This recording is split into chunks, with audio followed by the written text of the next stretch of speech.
Hello guys, आज के इस वीडियो में आपके लिए टॉप इंपोर्टेंट ऑब्जेक्टिव प्रश्न लेकर आया हूं जो कि हाल फिलहाल के गवर्नमेंट एग्जाम में अक्सर पूछे जाते हैं। तो आप इस वीडियो को ध्यान से देखिएगा ताकि कोई भी प्रश्न छूट ना जाए। ये सारा प्रश्न भारतीय संविधान से रिलेटेड होने वाला है। तो चलिए शुरू करते हैं। इस वीडियो में आपका पहला प्रश्न है, भारतीय संविधान में किसी भी व्यक्ति को जाति, धर्म या लिंग के आधार पर भेदभाव से बचाने का अधिकार किस अनुच्छेद में है?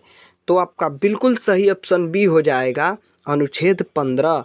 तो आपको याद रखना है, भारतीय संविधान में किसी भी व्यक्ति को जाति, धर्म या लिंग के आधार पर भेदभाव से बचाने का अधिकार अनुच्छेद 15 में है। अब चलते हैं दूसरे प्रश्न पर। तो आपका दूसरा प्रश्न है, राज्य सरकार का मुखिया किसे कहा जाता है? तो आपका बिल्कुल सही ऑप्शन सी हो जाएगा, राज्यपाल को। तो आपको याद रखना है, राज्य सरकार का मुखिया राज्यपाल को कहा जाता है। अब चलते हैं तीसरे प्रश्न पर। तो आपका तीसरा प्रश्न है, संविधान के किस भाग में नीति निर्देशक सिद्धांत दिया गया है? तो आपका बिल्कुल सही ऑप्शन बी हो जाएगा, भाग 4।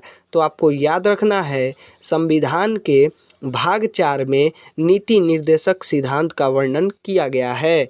अब चलते हैं चौथे प्रश्न पर। तो आपका चौथा प्रश्न है, भारतीय संविधान में कितने मौलिक अधिकार मूल्य रूप से दिए गए थे? तो आपका बिल्कुल सही ऑप्शन सी हो जाएगा, 7। तो आपको याद रखना है, भारतीय संविधान में 7 मौलिक अधिकार मूल्य रूप से दिए गए थे। अब चलते हैं पांचवें प्रश्न में। तो आपका पांचवा प्रश्न है, राष्ट्रपति द्वारा घोषित राष्ट्रीय आपातकाल के तहत कौन सा अधिकार निलंबित हो जाता है? तो आपका बिल्कुल सही ऑप्शन सी हो जाएगा, अभिव्यक्ति की स्वतंत्रता। तो आपको याद रखना है, राष्ट्रपति द्वारा घोषित राष्ट्रीय आपातकाल के तहत अभिव्यक्ति की स्वतंत्रता का अधिकार निलंबित हो जाता है। अब चलते हैं 6वें प्रश्न पर।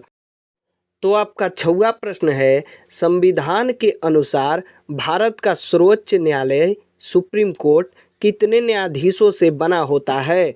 तो आपका बिल्कुल सही ऑप्शन सी हो जाएगा, 34। तो याद रखना है आपको, संविधान के अनुसार भारत का सर्वोच्च न्यायालय सुप्रीम कोर्ट 34 न्यायाधीशों से बना होता है।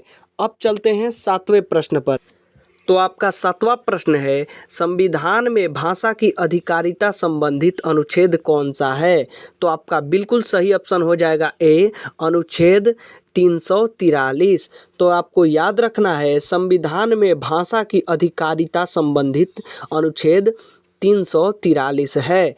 अब चलते हैं 8वें प्रश्न पर। तो आपका 8वां प्रश्न हो जाएगा, संविधान सभा ने संविधान को कब अपनाया?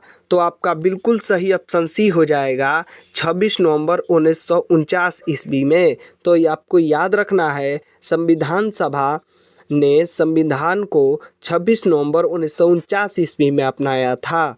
अब चलते हैं 9वें प्रश्न पर।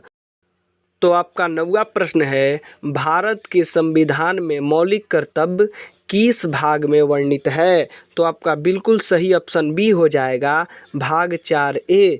तो आपको याद रखना है, भारत के संविधान में मौलिक कर्तव्य भाग 4A में वर्णित है।